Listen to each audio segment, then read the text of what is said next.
कल से दिसंबर शुरू हो रहा है और आपकी जेब, आपकी रसोई, आपकी पेंशन और आपकी टैक्स फाइलिंग सब बदलने वाला है। जी हाँ, दरअसल 1 दिसंबर 2025 से सरकार ने कई अहम आर्थिक बदलाव लागू करने की घोषणा की है। चाहे आप गैस सिलेंडर लेते हों, पेंशन पाते हों या टैक्स फाइल करते हों, ये बदलाव आपके बजट और रोज़मर्रा की ज़िंदगी पर बहुत बड़ा असर डाल सकते हैं। तो आइए जानते हैं कौन कौन से बदलाव हो रहे हैं और किन किन लोगों को सतर्क रहना है और कैसे इनसे बचा जा सकता है।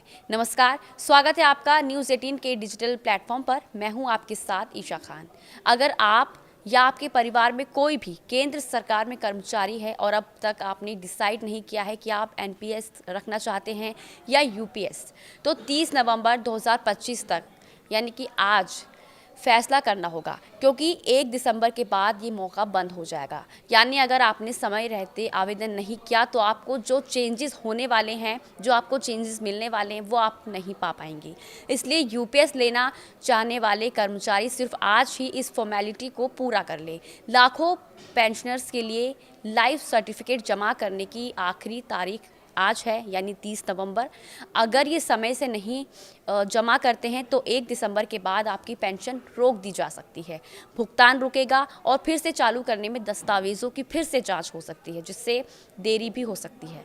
इसका असर ज़्यादातर बुजुर्गों, रिटायर्ड सरकारी या अन्य पेंशन भोगियों पर पड़ सकता है। अगर ये काम अभी तक आपने नहीं किया है तो फ़ौरन निपटाना बहुत ज़रूरी है, वरना पेंशन रुक जाएगी। 1 दिसंबर 2025 से तेल कंपनियां एलपीजी गैस सिलेंडर की नई कीमतें जारी करती हैं। 1 दिसंबर को इसका रिव्यू भी होता है और इसके साथ ही सीएनजी, पीएनजी और एटीएफ की कीमतों की भी निगरानी होती है, जो आम घर यातायात, हवाई यात्रा पर असर डाल सकती है। पिछले महीने व्यावसायिक सिलेंडर की कीमतों में मामूली कटौती हुई थी, लेकिन घरेलू रसोई गैस सिलेंडर के दाम लंबे समय से स्थिर थे। अब देखना ये होगा कि दिसंबर में क्या बदलाव होता है। अगर दाम बढ़े तो घर का खाना, रसोई खर्च, घरेलू बजट महंगा होगा। सीएनजी, पीएनजी पर निर्भर लोग ट्रैवल या गैस खर्च में बदलाव देखेंगे। अगर एटीएफ महंगा हुआ तो हवाई उड़ानों के टिकट भी महंगे होने की संभावना है। अक्टूबर महीने में जिन लोगों की टीडीएस कटौती हुई है, उन्हें भी 30 नवंबर तक संबंधित स्टेटमेंट जमा करनी होगी। यानी आपके पास सिर्फ आज ही का दिन है। इसके अलावा जिन टैक्स पेयर्स को ट्रांसफ़र प्राइसिंग रिपोर्ट या अन्य रिपोर्ट दर्ज करनी होती है, उनके भी 30 नवंबर तक फाइलिंग करनी होगी।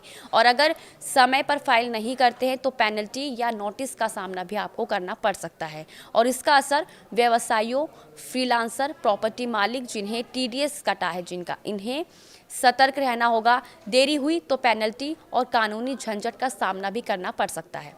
तो अगर आप सरकारी कर्मचारी हैं या तुरंत जांच लें कि आपने यूपीएस, एनपीएस में कौन कौन सा विकल्प चुना है। अगर नहीं चुना है तो आज विकल्प चुन लें। और अगर पेंशन लेते हैं तो अपना लाइफ सर्टिफिकेट जमा करा दें और 1 दिसंबर के बाद गैस सिलेंडर या सीएनजी, पीएनजी की नई कीमत जानें और अपना बजट अकॉर्डिंगली तय कर लें। और सुनिश्चित करें कि अपनी सभी फाइलिंग और रिपोर्टिंग समय से हो, ताकि पेनल्टी से बचा जा सके। अपने आसपास के बुजुर्ग पेंशन भोगी जो हैं, परिचितों को इस बारे में बताएं, उनको जानकारी दें, क्योंकि कई बार उन्हें इन सब के बारे में नहीं पता होता कि लाइफ सर्टिफिकेट जमा करना कितना ज़रूरी है। 1 दिसंबर 2025 से होने वाले ये बदलाव सिर्फ सरकार या बड़े तबकों के लिए नहीं है, बल्कि आम आदमी, छोटे मोटे बजट, घरेलू खर्च, पेंशन पर भी असर डाल सकते हैं। अगर आप सतर्क रहे, समय पर कार्रवाई करें तो इन बदलावों को असरदार तरीके से मैनेज कर सकते हैं। इसलिए जानकारी प्लस तैयारी ही इस बार आपकी जेब और सुविधा दोनों बचा सकती है। और आज के लिए बस इतना ही। नमस्कार।